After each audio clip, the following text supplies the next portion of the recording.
Hello, YouTube. How the hell are you? This is Around the Sticks, and I am your host, IconicBelow, and today we are covering the normal things, like the league leaders, and power rankings. We will also cover the Eswc, possible rule changes, and we will break down other things that I feel should be implemented in the league today at the end of the episode. For the teams that are listening to this, obviously, make sure that you guys improve on your game as always and step your game up to the next level. First, let's break down the league. Optic Gaming has been in first place since the beginning of the league pretty much, and they are still at the top of the league at 21-3, going 6-0 this week. Next up is Elevate, who is 15-7 after going 5-1. Now, third is quite surprising to me. Denial has dropped after going 4-4. They are now 14-8, who are also tied with FaZe, who are also 14-8, going 6-0 this week after team changes. Envy, who has gone 8-0 since the team change and have been by far the league standard at 15-9.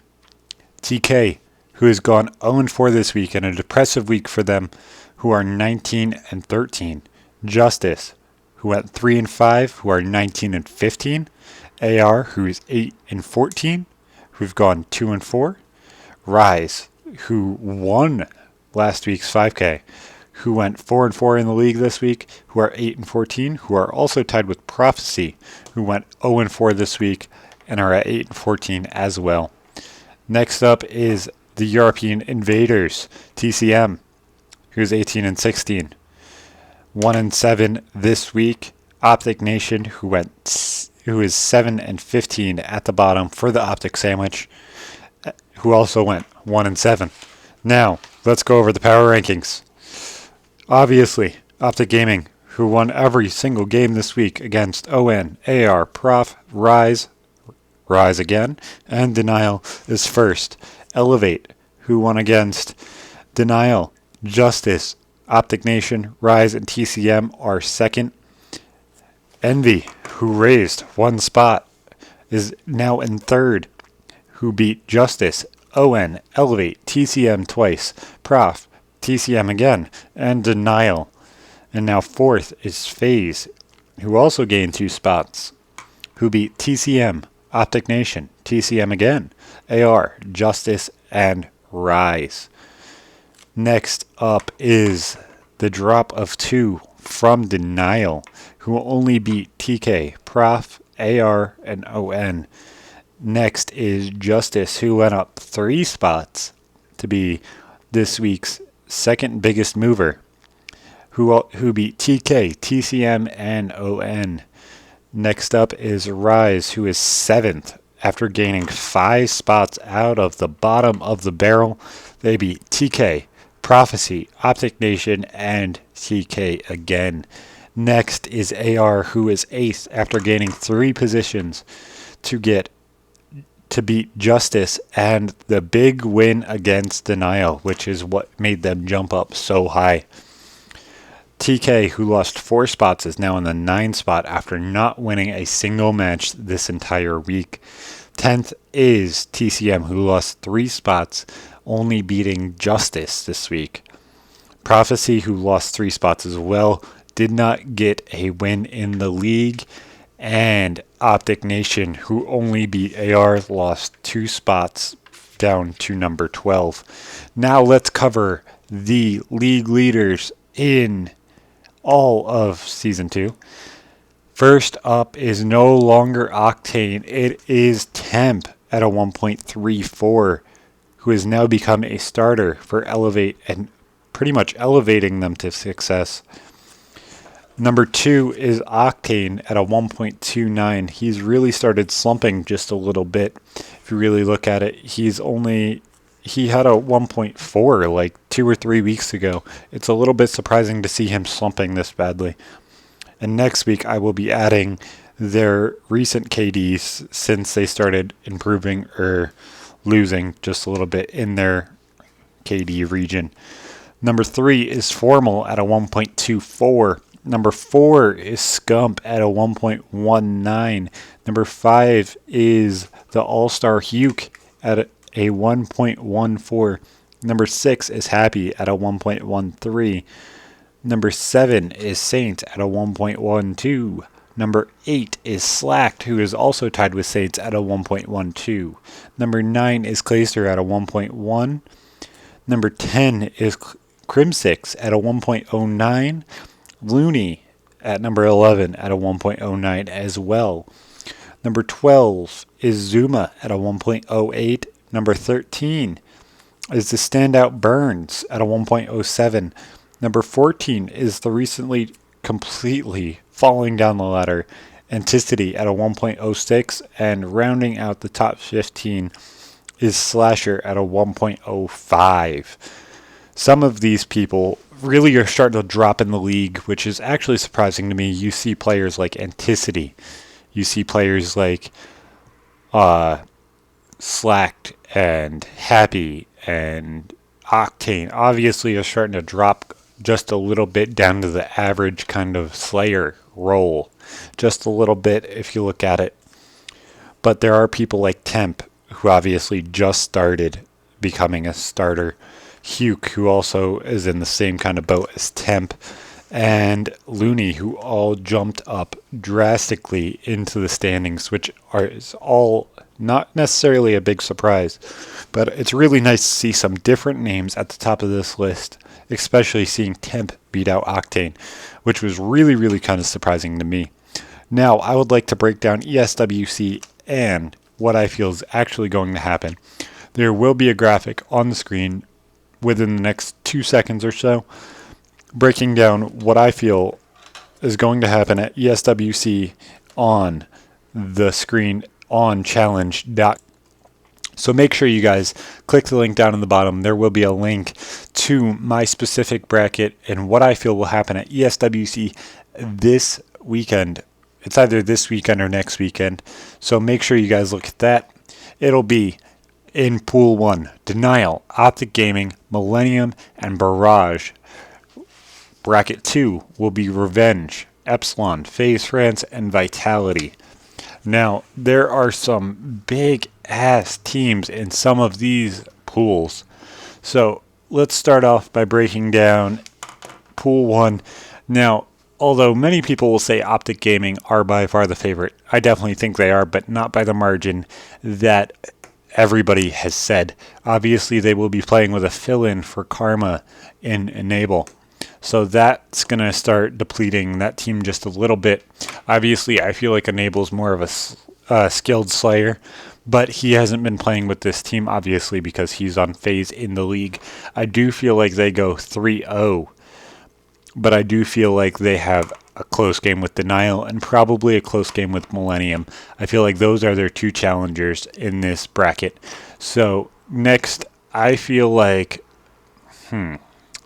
Millennium is going to surprise everybody and go 2-1, and Denial loses out on winners and goes 1-2, and Barrage goes 0-3. The reason I feel Denial is going to start dropping off just that little bit, they seem really complacent in the league, obviously only going 4-4. They are going to start losing maps. They aren't going to have Clayster going out of his mind and playing out of his mind. But in the end, Denial and Clayster definitely could win this bracket just because of how good Clayster is. And it could all end up, every single one of them, 2-1. But in the end, I feel like it's going to be Optic Gaming and Millennium bringing it out from the first side. And then it'll be, the second one will be Revenge, Epsilon, FaZe France, and Vitality. Now this is Vitality Storm. So many people don't know their fourth. But I feel like Revenge is by far going to win this pool. They're going to go 3-0. And then possibly we have three teams that obviously have been going at each other's throat for a little bit now. With us not even knowing the fourth on Vitality, I feel like they end up going 0-3 just because of the uncertainty of what their team actually has to hold. Now, FaZe France obviously just won a tournament in France, I believe. I don't remember the name of the tournament, but it's up on COD Esportspedia as well. But I feel like Epsilon could be the team that knocks out FaZe France. I feel like they end up going 2-1, and FaZe France goes 1-2. Obviously, that would end up putting Revenge up against Millennium, and Optic Gaming versus Epsilon. So I think Revenge beats Millennium, and OG obviously beats Epsilon. Although I feel like that's going to be a closer match just because Epsilon has that standout AR in Swanee. That is going to be a little bit harder of a match than Millennium versus Revenge. Obviously, Revenge has been playing out of their mind, and they are also quite the team, and they work very, very well together. So I do see Revenge going out and going into the winners finals against Optic Gaming, and I feel like in the end, this tournament is going to come down to the S&Ds. Obviously, Revenge is a great, great S&D team, but with Optic Gaming not really having the teamwork that could end up costing them this championship, it'll be really, really nice to watch, obviously, because Revenge is going up against the biggest team in all of Call of Duty esports. Revenge could pull this one out. I do feel like Enable is a better spot for this team, but I don't feel like it will give them enough to beat Revenge, I guess. I think Revenge wins 3-2, winning both the S&Ds and probably Uplink. I feel like Optic Gaming obviously is definitely going to win the hard point just because of their pure outslaying, but I also don't feel like they will win the Uplink just because of how bad Revenge literally smacked everybody in Uplink. I also feel like Optic Gaming definitely could win CTF just because they are pure outslaying. They're going to be pulling flags back really quickly. But I feel like the S&Ds in the end will end up going to Revenge just because their teamwork is by far better. And that will leave Revenge as the winner of the entire tournament in France. So make sure you guys put your thoughts on this tournament down in the description. Last thing I want to talk about is the possible rule changes we are looking at with possible pick 11s. Fast hands being banned, overkill being banned, and the possibility of mandatory streaks. I will give you the ideas from everybody else and my ideas as well. We've seen the ideas from Haggy, Mr. Ben Bow, and Mr. X. But these are my opinions. I feel like fast hands is a little bit overpowered. Do I feel like it should be banned? No. Do I feel like overkill should be banned? No. Do I feel like streaks should be mandatory? Yes. I feel like that lowers exactly down to what people want in a pick 11 or pick 12.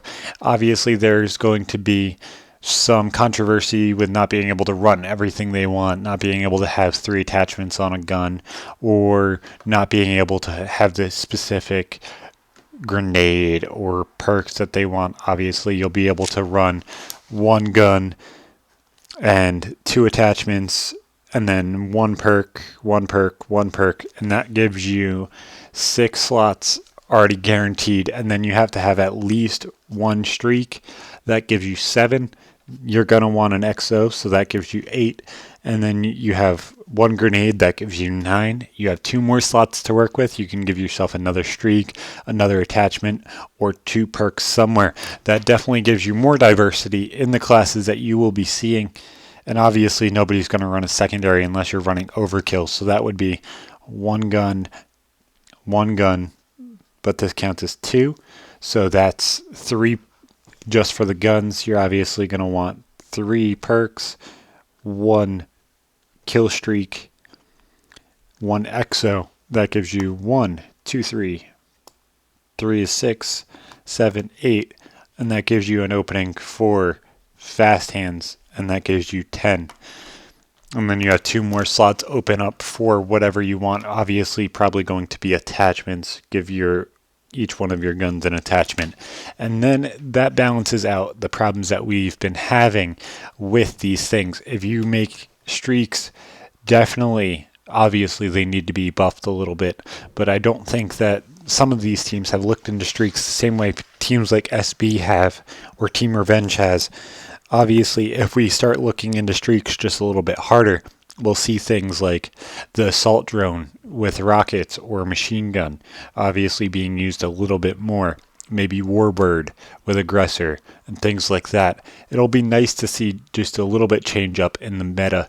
Obviously, things will be changing, and by far, obviously, the only team that hasn't agreed to the changes as posted by Mr. Patrick Price Aches is TK, and that team definitely has Parasite, and that's the team that doesn't want to agree to one of these rule changes with Overkill or Fast Hands being banned. But I think the major problem is obviously the grenade spam. So Fast Hands is the major problem, and if you limit Overkill, it's going to be a little bit different. Obviously, then snipers won't be as used and things like that. So we need to figure that out as well. So maybe making streaks mandatory in the end will definitely end up being a bigger incentive to using something like a kill streak or something like that. And it may make it so that way it's more viable to do things like think out of the box and things like that. So first off, before I go into my outro, I apologize for this one being a little bit short. There was a lack of news this week, as well as I've had 2 deaths in my family. So first off, I'd like to send my condolences out to every single one of my family and anybody else who's been dealing with the same things I have this week. And as always, we would like to end the show with what makes this all possible. For Cinch controllers, use code ICONIC to get 5% off. There's also a link in the description if you'd like to donate. And if you enjoy the content, as always, guys, this has been your boy, IconicBelow. Peace out.